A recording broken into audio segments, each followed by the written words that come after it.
We spend 25 to 30 years raising kids and building careers, running at 100 miles an hour. So when that stops, silence feels dangerous. We worry that if the cruise ship isn't entertaining us every second, we're going to be bored. But is it boredom? Or is it that we've forgotten how to actually relax? This is the number one fear I hear from active empty nesters looking at lines like Silversea, Regent, and Seabourn. You look at the brochure and you see couples reading books and your brain screams, I'm going to go crazy. I'm not dead yet. You're used to that go, go, go. So you think peace is just a code word for boring. Today, I'm going to tell you the truth about what actually happens on those quiet sea days. We're going to look at the daily schedules, the activities, and the social vibe. By the end of this video, you'll understand why that boredom you're afraid of might actually be the freedom you've been chasing for decades. Let's be honest about where we come from. If you're used to mass market cruising, Royal Caribbean, Carnival, NCL, you're trained to equate noise with value.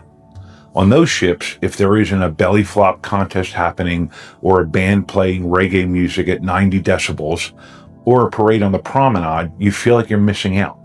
You paid for entertainment. Where's the entertainment? When you step onto a luxury ship, the first 24 hours can actually feel uncomfortable.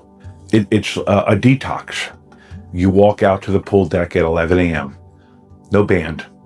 No cruise director on a microphone screaming, "Are you having a good time?"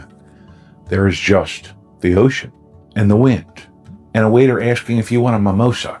Your brain, which is addicted to stimulation, starts to panic. Is this it? Is this the whole day? What do I do with my hands? This is the busy trap. We're so used to being distracted that we've lost the ability to just be. But give it 24 hours. Something magical happens on day 2. Your shoulders drop 3 inches. You realize you don't have to shout to talk to your spouse. You aren't bored. You're finally actually resting. Now, let's bust the myth that there is nothing to do. People think luxury ships are just floating nursing homes where everyone naps until dinner. That's false.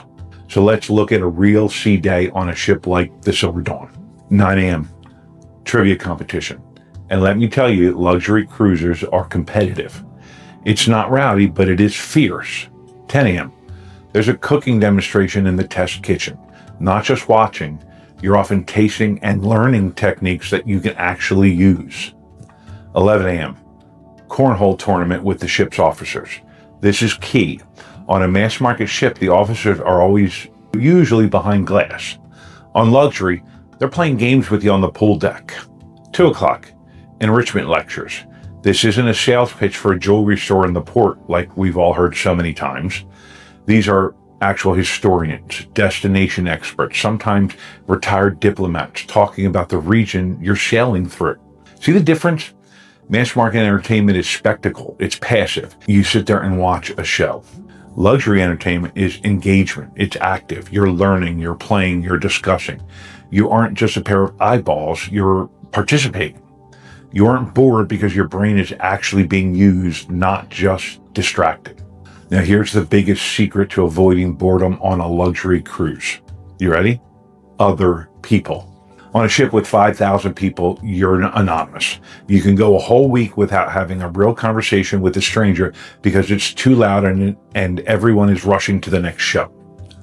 On a luxury ship with 400, maybe 600 people, the boredom creates community. Because there isn't a loud band drowning everything out, you start talking to the couple next to you at lunch. You find out he's a retired architect and she runs a vineyard. Suddenly, that quick bite lasts 2 hours. Not because the service is slow, but because you're having the best conversation you've had in years. We call this the dinner party effect. Luxury cruising feels like a week-long dinner party with interesting friends. You aren't bored because you're connecting. And for empty nesters who often miss that adult connection, it's actually kind of addictive. But what if you don't want to socialize? What if you don't want to go to trivia? That's the ultimate luxury, the freedom to do absolutely nothing without guilt. On a busy ship, if you stay in your room, you feel like you're wasting the cruise. On a luxury ship, The suite is so nice and the room service is so good and included that spending the afternoon reading on your balcony is an event. You aren't missing out on the belly flop contest. You aren't missing the bingo jackpot. You're enjoying the ocean. So, to answer the question, is it boring? If you need neon lights and constant noise to feel alive, yes, you will hate it. But if you're ready to trade distraction for connection, if you're ready to trade noise for peace, then no, it's not boring.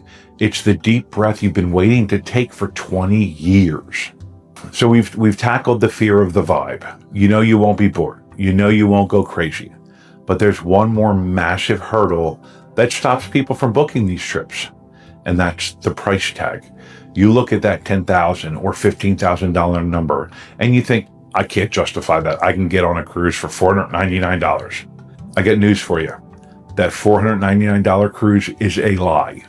And in the next video, I'm going to do the math, dollar for dollar, to show you why the cheap cruise you might actually be costing you more than the luxury one. Until next time, happy sailing.